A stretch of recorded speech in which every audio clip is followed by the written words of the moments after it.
Innovation and Antitrust in Competition with China. Commentary by CSIS's James Andrew Lewis, published April 29, 2024. This text-to-speech audio was generated by 11 labs. Digital technologies and services are now at the center of economic activity. The technology responsible for such changes evolved rapidly and is complex. The internet and digital technologies eroded borders and sovereignty, complicating the task of rule setting. Governments were unsure how to treat the new engine of growth, and its advocates called for government to play a minimal role.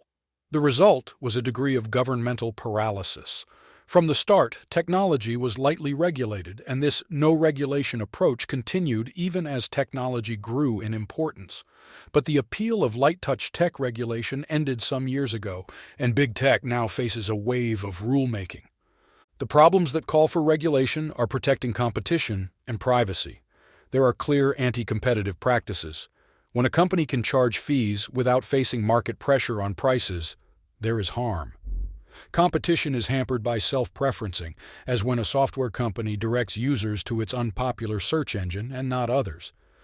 The charge is that a few companies have achieved such dominant positions in the market. Because their products and services are often preferred by users, it should be noted, so they can exploit this dominance for anti-competitive advantage. There is also clear damage to privacy, which has been largely eliminated by digital technologies.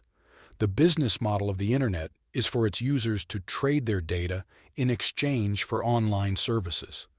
There is some appeal to this model as it requires no cash payment, and it is seamless and transparent. But companies collect immense amounts of data on those who use their services for data processing on markets and trends, reinforcing competition problems, since competitors may not have the same access and often sell it to others.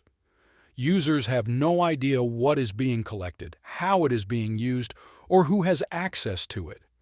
Some would also argue that anti-competitive behavior harms innovation and economic growth, but this assertion deserves a closer look. To date, many efforts to protect competition and privacy have provided more harm than benefit. The European Union, for example, protects its citizens' privacy but at the cost of economic growth. There is good evidence of harm to innovation, and it is reasonable to fear that overzealous or badly designed competitiveness policy will create similar damage. Competitiveness and privacy are important and complicated issues, but do not pose the same national security and economic considerations as innovation and technological leadership. Innovation is the result of a complex mix of markets, entrepreneurs, and researchers operating in a supportive governance environment. The United States has done exceedingly well at technological innovation, but so has China using a different, non-market economic model. One major difference is that the United States already leads in technological innovation. The United States, according to The Economist, is the world's richest, most productive, and most innovative big economy. Its system may not be perfect, but it is better than others. The arguments by Antitrust assume that antitrust measures against big tech will improve innovation.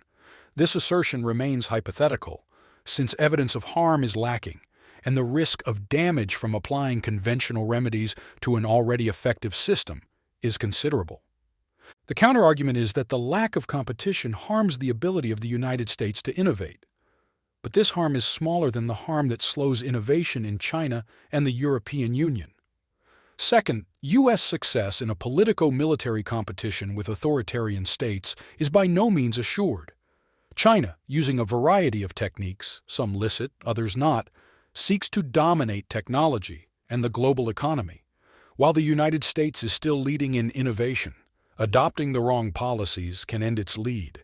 Both China and the United States have advantages and disadvantages in this contest.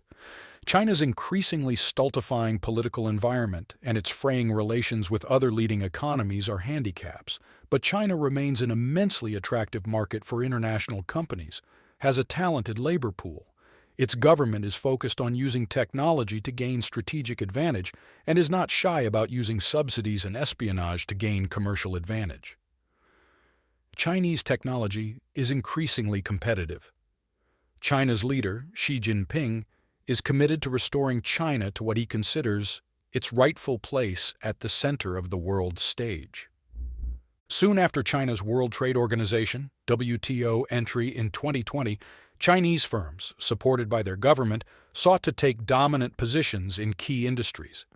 China's industrial policy successes created risk to U.S. national interests as the nature of strategic competition has changed from which side had greatest quantity of 21st century weaponry to which country was most innovative and led in key technologies. While there is copious literature on how the United States is falling behind China in technology, a literature that goes back to the 1950s, the notion of a laggard United States is, frankly, suspect. The charge, however, is used to buttress calls for disruptive reform. The United States, while outperforming China in creating technology, faces problems that China does not. One is that there is a growing ideological dispute over how best to accelerate U.S. innovation. The focal point of this dispute is antitrust, using precedents from the history of antitrust. Advocates of this position say that big tech slows innovation. To accelerate innovation, it should be disrupted, with the expectation that innovation would accelerate as a result. Unfortunately, this prediction of acceleration is unproven. The current innovation system in the United States is already outperforming others. Disruption and creative destruction. The narrative for how antitrust contributes to innovation revolves around the idea of disruptive technology. The term was conceived in the 1990s and is derived from the Internet's history. In this legend, brash, nimble innovators and their startups overpower sluggish corporate giants. Protecting disruptive innovation is a central aspect of an alternative innovation policy. Those holding this view believe that dominant firms engage in anti-competitive conduct to eliminate the threat of disruption, and this harms innovation. It is ironic that the disruptors of the start of the Internet age are now accused of being sluggish giants. A case can be made that they are sluggish, but they also invest heavily in research and have developed investment strategies to gain access to innovation. The dilemma is that a dominant firm may have a superior position in a tech contest because its technology is better. In the near term, it may exploit this dominant position for competitive advantage. In the long term, any risk to innovation is tempered by the appearance of new technologies that will erode any advantage. The way the search engine market is being reshaped by artificial intelligence, AI. But supporters of more aggressive antitrust measures fear that tech giants will use their power to block this change or monopolize the benefits. Powerful economic theories underpin the case for disruption, beginning with Schumpeter's theory of creative destruction. Technological change is essential for growth as old firms and technologies are replaced by new ones. Creative destruction leads to change and long-term economic advantage. The question is not just whether the current giants stifle creative destruction. Equally important is the question of whether disruption will also create short-term disadvantages in the contest between the United States and China if its effect is to damage the most successful firms. Competition is not a domestic issue nor one purely of economics. The U.S.-China competition is global, particularly as each side can offer competing products or services. In the near term, hurting Apple may help Huawei, and with it, Chinese intelligence efforts. Antitrust supporters argue that over time, the harm to Apple or others will be compensated by increased innovation from new disruptive competitors. But the near-term effect may be to provide an advantage to China. The progressive antitrust argument rests on the assumption that there is currently harm to innovation rather than hypothetical loss, and that disrupting the dominant company can also be done without disrupting the current innovation system. This gamble means that the United States might avoid harm as it disrupts its currently effective innovation process, while China's firms are not similarly constrained. In an actual military conflict, this would be a remarkably bad idea, but while competition is intense, the United States is not in a direct military conflict with China. That makes the issue with disruption one of market leadership, whether China's firms would gain market share in supplying technology and services at the expense of hobbled U.S. tech giants in ways that cannot be later repaired. The dispute over innovation and antitrust reflects differing philosophies on how innovation works in the United States. The Federal Trade Commission, FTC, and others often appear to accept the millennial idea of anti-establishment disruptors, displacing stuffy corporations with new technologies that bring greater efficiency and better service, and that the presence of tech giants now stifles this source of innovation. This was true at the dawn of the Internet age, but may no longer be accurate. The environment has changed since 2000, and major companies rarely now ignore technological change or slumber while disruption creeps closer. While there is still a degree of truth in innovators' dilemma narrative, there are also worrisome precedents, from the dot-com boom to cryptocurrency and AI hype. The prospects for mesh networking, a favored idea in research communities as a disruptive alternative to the tech giants, is an example. Mesh networking is non-hierarchical, eliminating the role of what we can call gatekeepers. While technologically feasible, mesh networking has never been widely adopted because of its complexity. One reason why new competitors to Twitter were unable to take advantage of that company's stumbles. What works on campus may not work in the market. There are several trade-offs to consider. One involves sustainability. Most startups fail. A tolerance for failure and risk-taking is a strength of the U.S. innovation system, but investors would be pleased if even 30% of the new companies succeeded. Trading established companies with adequate performance for potentially more innovative startups whose success is uncertain creates risk and cost in a competition with China. One solution that encourages innovators and entrepreneurs to take the risk of failure has been to allow them to be bought by larger established corporations. In some sectors, like defense, buying innovative startups is a primary source of innovation. 2 decades ago, when the United States was more comfortable with the lead it and its allies had over China in technology, dismantling the current innovation system in pursuit of hypnotical gains may have been a tolerable risk, but that is no longer the case. That means the FTC and Department of Justice, DOJ antitrust effort need to be subsidiary to larger strategic concerns and made as part of decisions on national security, particularly as some actions, such as blocking acquisitions and partnerships between startups and big tech firms, will likely have a chilling effect on the U.S. innovation system. Another trade-off is possible future gain in exchange for potentially immediate loss. There is good research on how antitrust measures can increase innovation, but the effect is not immediate. This makes competition different from early antitrust episodes, Standard Oil or AT&T, in that the issue is not purely domestic.